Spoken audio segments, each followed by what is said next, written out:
secret number 3, I feel like is a profound one if you let it in, and a relationship saver for us. There are many relationships that can occur within one relationship. Here's what I mean by that, is that what happens is we often will grow, and the container that held us in our relationship, the context for how we're relating, will start to feel too small. And so we'll start to want to push the container out and not feel comfortable in it. It's like an incubator box, and we're like growing bigger than what can fit in that box.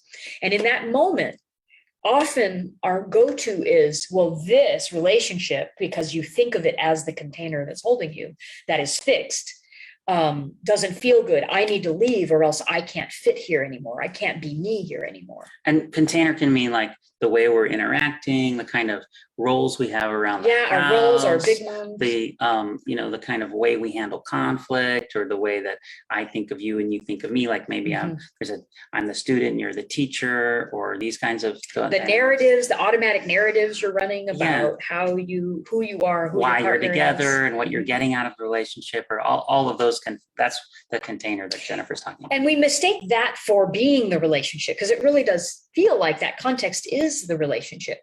So if you realize, secret number 3 is, if you realize that you can actually break free without breaking up in that moment, instead of going, wow, well, this relationship's clearly not good for me. You're right about that. This context and container isn't good for either of you. You're right about that. What you might be wrong about is that the whole relationship needs to go. You can sort of go into what we call like a death process, where that version, that container is put away. That container is no longer serving you. You get rid of the container, you dismantle the container completely, and you create a new one.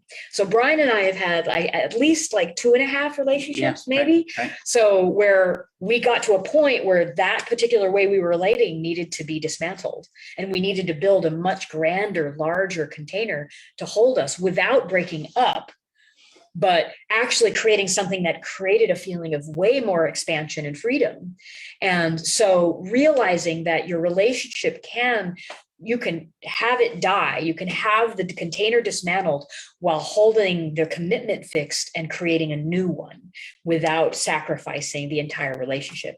Now, I just want to, like, PSA announcement, sometimes relationships really do need to end, and they are at a level of toxicity that is bordering on things like abuse and addiction and patterns that are incredibly destructive. And so what we're not saying is never leave your relationship. There is a right time and a right place. What we're saying is explore, rather than moving quickly to the relationship needs to end, is, well, how do we make that container die? How do we dismantle that and create a new one? And so that's the third secret, is if you're wanting more freedom, explore dismantling the context and creating a conscious new context, allowing the old relationship to die and beginning a new one. So I just wanted to end on that. Oh, that's perfect. That's perfect. Yes. So thanks for joining us for the Love Jam on how to break free without breaking up. And we will see you next time. Yeah. See you next time.